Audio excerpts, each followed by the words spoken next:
Welcome back to the One Stop Dragon Shop Workshop, where we give you the tools to unleash your creativity and flourish. And in today's episode, we are going over reasons you should change your cover on your book. We've all heard the phrase, don't judge a book by its cover. But let's be honest, as a reader, we always do. We all do it. It's not really fair to the book, but your cover is a good way of giving a sneak peek of what the story inside holds. Well, unfortunately, unless a cover grabs your attention, there is a very good chance that you will overlook it completely. Absolutely. No matter, you could have the best written story in the world, it still will not get the recognition it needs just because of the cover. So let's dive into things.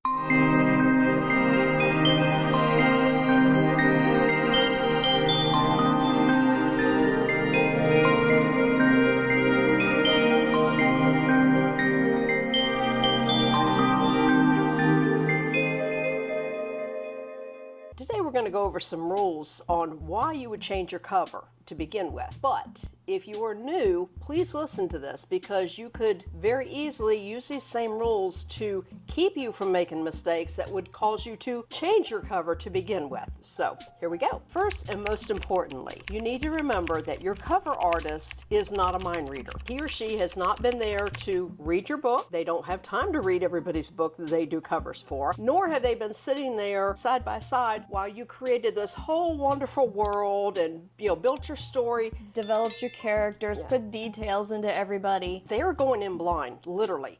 So the more detail you can give them, as far as, if you want characters, you need hair color, you need eye color, you need Physique.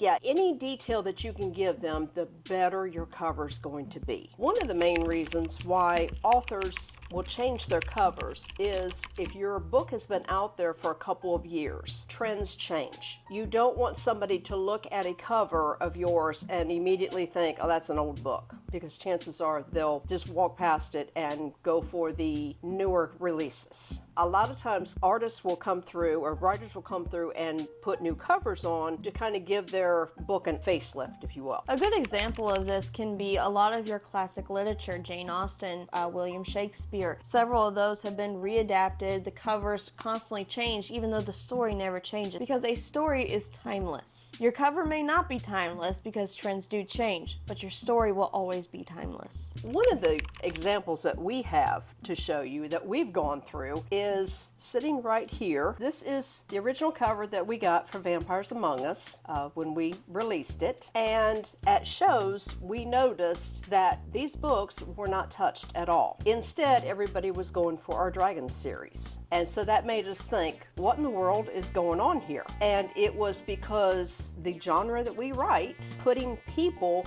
on the covers does not work anymore. I know there's some genres out there that still prefer to have characters on the cover, and that's fine. But a lot of your hardcore romances fall into that. Yes, they do. But your romantasy, your fantasy romance, that sort of thing are getting away from that quickly. So we updated. This is the new cover, same exact book, but we saw a world of difference at shows. The sales immediately started rivaling that of our Dragon series, and so we knew we were on the right track. We do caution you not to immediately jump on the bandwagon when it comes to new styles and trends until you know that they're going to last or work for your book and genre. One of our good examples of this exact fact is My Vampire. This is a book that is no longer available because A, we realized we published it a little too soon ahead of the game. We got a bit ahead of ourselves. But B, we do plan to go through and do a new cover change. Character art like this is adorable and really can help your book stand out. Unfortunately, it mostly is limited to your rom-coms or young adult. We had several people tell us point blank that it looked too childish and it just did not. It didn't really exactly fit the story. I mean, the series is Monster Mob. That was a bit of a big problem on our factor that we went character art with the series of Monster Mob. Yeah. Nobody exactly thinks Mafia and thinks character art. So we learned our lesson. And again, if you hear one person say, "Well, I don't like your cover," you can kind of blow that one off. But when you have multiple people, you watch multiple people either completely bypass your book or tell you, well, I don't particularly, the cover does nothing for me, then it's time to take a step back and listen and go, well, maybe I made a wrong choice here, which is exactly what we did with My Vampire. The second reason why we yanked it down is because that book is going to be the accumulation of all three of our worlds. series And into this yeah, one. and we had finished the Vampires Among Us trilogy, but we had not finished Dragons of Dragonos, and we're still working on the Texas Vampires, and we wanted to bring everything in, and we realized that we jumped the gun a little bit, and in writing the rest of the Dragon books, we need to go back and do some changing. And we'll put a new cover on it too.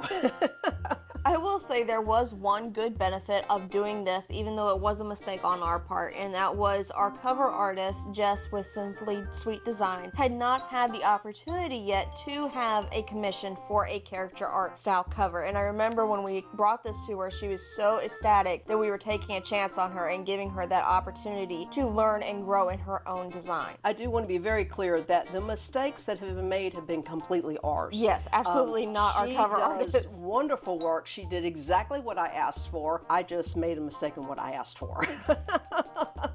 But hey, we're better for knowing that we did the wrong thing and admitting to it. Yes, and we've learned our lessons, and we're in the process of correcting everything, so, lesson learned. So, thank you for joining us, and until next time, never stop learning and never stop dreaming.